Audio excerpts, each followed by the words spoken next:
Good afternoon. I'm here with Lieutenant Davis, Washington National Guard, and Tika, pronounce your name for me again? A day again for our department doing work. We just finished a most impressive tour of this mass vaccination site.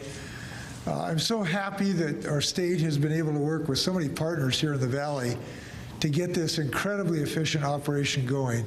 As you know, our state has set up 4 of these sites, 3 of them in Eastern Washington. And I can tell you that people are hearing good things about the Wenatchee site all over the state of Washington, both on its efficiency of doing 1,100 already, 1,100 vaccinations a day, with capacity to go to 2,000 with minimal changes, and much more than that with a few more lanes. And we think this bodes well for our future, because we are going to have significantly increased doses coming to the state of Washington. This is tremendous news. And to be able to have the confidence that Wenatchee can deliver on an efficient basis is really great news. But it is not just efficiency, it's compassion in making this accessible to everyone that's also very impressive to me. So what I've been told is that maybe 10%, maybe more of the appointments that are made here are made by phone, so people can get access who may not have computer connections and the like. This is important to make sure we have access, because we want equitable access to this vaccine so that everyone, regardless of their circumstances or their race or income level, can get access to this vaccine. So the fact that they have been able to really figure out a way to make that accessible is very, very important. Now, it is important to say, too, this site is not the only game in town. Luke and otherwise is going to have really robust outreach efforts to go out where people are who do have transportation difficulties.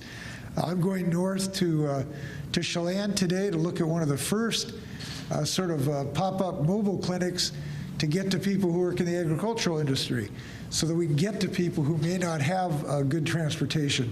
This is an extremely important part of our effort to have equity throughout the distribution system. So I couldn't be more pleased what I've seen here today. It is remarkable to me of how people can work together so quickly to stand up a site like this, both from the Guard and the professions and Confluence and your regional, your county health authority, and the volunteers. I just met some volunteers, both who are pharmacists and former teachers. It's just inspiring to me to see these volunteers who really come to the fore and step up. We need them, and they're going to be there. So good news today in Wenatchee. And I just wondered, Lieutenant or Tika, do you guys want to say anything? You can if you want. It's up to you. Let me ask you a question, okay? They agree with the governor. It's amazing. So, Luke, did you want to say anything from the county at all? Yeah, just... We got, come on up here and tell them about the county operation here. Thank you, Governor Inslee. I appreciate that. I just want to say from the county, we're just so grateful. The governor has come to visit us, and the partnerships between the Department of Health, National Guard, Confluence, Town Toyota Center, and all our partners locally. As the governor stated, it's a pretty incredible opportunity to have all of our partners working together in concert to try to get the vaccine out to as many people as possible. And so I just want to say thank you. All right. Thank you, Luke, for your efforts. Basically, what we're seeing here today is both the Wenatchee Valley coming together and the luck of the Irish. So we have both of us working for us today. With that, I'm happy to stand any questions you might have about this or anything else for that matter, I suppose. Yeah. Sir, you've asked or directed all schools to go back to offering some form of in-person instruction.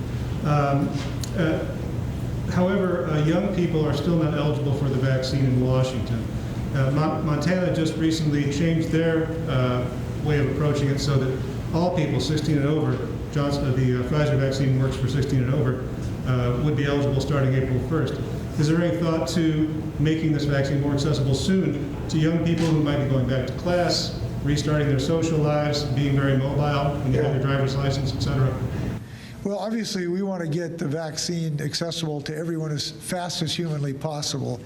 What we're doing right now is to working through tranches, starting with the most vulnerable people, going to essential workers, going to people with comorbidities, and it's in a relatively near future, everyone will have access to this vaccine, not in years, but in weeks. So that's really good news. It is not today. Today we are opening up the access to the vaccine to essential workers and those with disabilities. And this is really important for the Wenatchee Valley, because we have some essential workers who are doing some of the most essential work in human history, which is feeding us. And the agricultural workers are today now eligible for this vaccine. And we are very excited about that, because some of our agricultural workers who are doing this incredible work putting food on our table have actually been bitten by this COVID the worst. The Hispanic community is about 13% of our state, but they've had about 30% of the infections. So this has not been a fair virus. And the fact that we're eligible today now to get the agricultural community workers together with teachers and grocery store workers who've also been helping, and bus drivers, I'm thrilled that we're being able to do this today. But we've got to have, we don't have enough vaccines for everybody, and rather than having a big scramble with 7 million people, we've decided to have these tranches depending on your prioritization. Now, we also have available today those with disabilities. Folks with a variety of disabilities also become available. And in the near future, we will be announcing the next tranches, which will be people with comorbidities and the like, who have some disease process that makes them more susceptible. So to answer your question, yes, we will get to these folks. We're pleased we're going back to school. I'm excited that since our emergency proclamation we issued yesterday, or Monday, we've had a number of school districts come to agreements to move forward to get kids back into on-site learning. This is hugely exciting to, I know, all of us, including Trudi and myself, because we have 3 children in Kitsap County schools, and they got to go back on site about 3 weeks ago. And when we asked them what it was like the first day of school, one of them said it was awesome, and the other one said, my teacher said it made her heart happy. So that's a pretty good day, and we're doing those things all across the state of Washington. Is there any thought to allowing counties more autonomy in how they distribute the vaccinations? I know you've previously said you don't want vaccine tourism, but if a county can step into place, because every county can go at a different speed, would there be some ability for counties to move further along the process if, for example, they've been able to do all of the phase 1B1, and now they're just waiting for the permission to go to phase 1B2? Well, we haven't done that on a formal basis. What we have told counties that, look, we don't want you wasting vaccines. If you've got 10 doses left over and you have somebody not necessarily in the priority that day, by all means, don't waste vaccines. Get them into arms. So in some sense, we're having some modest version of that. But we would prefer to have more of a consistent prioritization across the state, and we're trying to keep that as consistent as possible. So doing that on a grand scale, probably not at the moment. But we think the systems have been really good matching the demand with the capacity so far, so we haven't had much of that problem. But we are moving these tranches forward earlier so we don't run into that problem. That's one of the reasons we advanced this tier to today. It was going to be a week from today. We advanced it a week earlier so we can make sure we had enough demand to fill the spots in these lanes out here. That's one of the reasons we moved it in advance. So I think we'll be successful not wasting any dosages moving forward. Would you like to add it? Is that a right description? Or? I think it's fair and accurate. Okay, got it. Yeah. Is there any ideas or efforts being made to kind of streamline or centralize the registration process? I've seen some suggestions about local clinics are letting people sign up who aren't phased yet, but will let them know when they're eligible to get vaccinated. Well, we are making every effort to have a streamlined system as possible. When you go on Phase Finder, you certainly can find that now. We can't tell you the date at the moment for some of the later tiers, but we can tell you what phase you will be in. And so that is available to people. But we are continually trying to upgrade the software to make it an easier experience for people. Over the last few weeks, it has become easier, and we'll do the best job we can. Tika, is there anything you can add to that? No, that's correct, Mr. Governor. Okay, got it. I believe the president recently said his goal is to make all adults eligible by May 1st.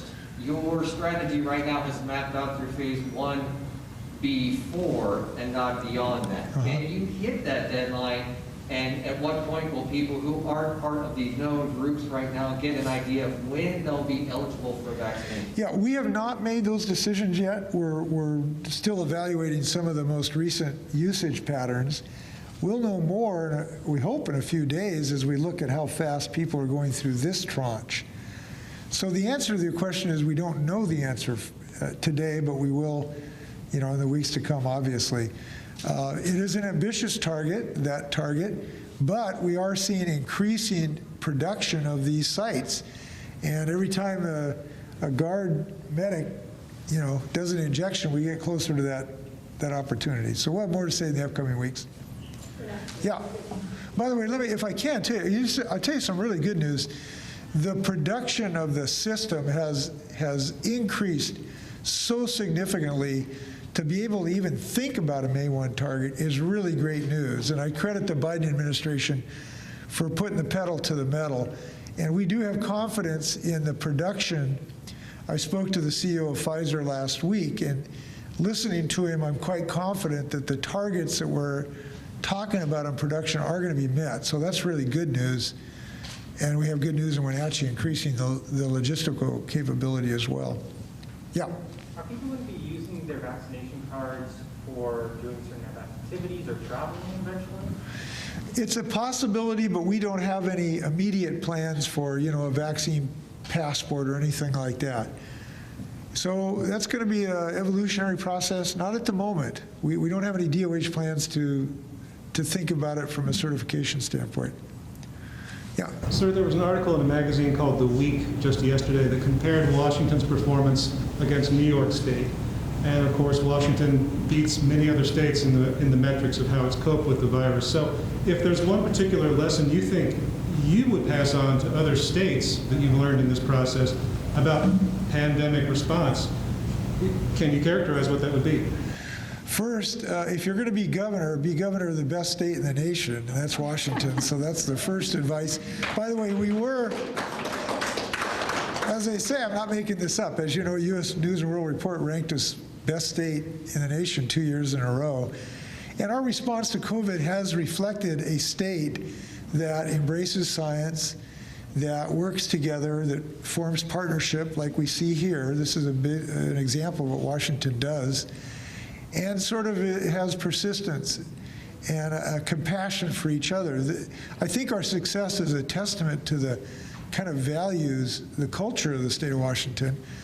Now, some of the things we've done on a state level certainly have helped by some of our decisions, but I just think it's a feather in our cap how well we have done as a state, and that's because of what people have done. They have masked up, they have complied with our rules regarding business activities. People are pitching in, and that's why we're doing so well.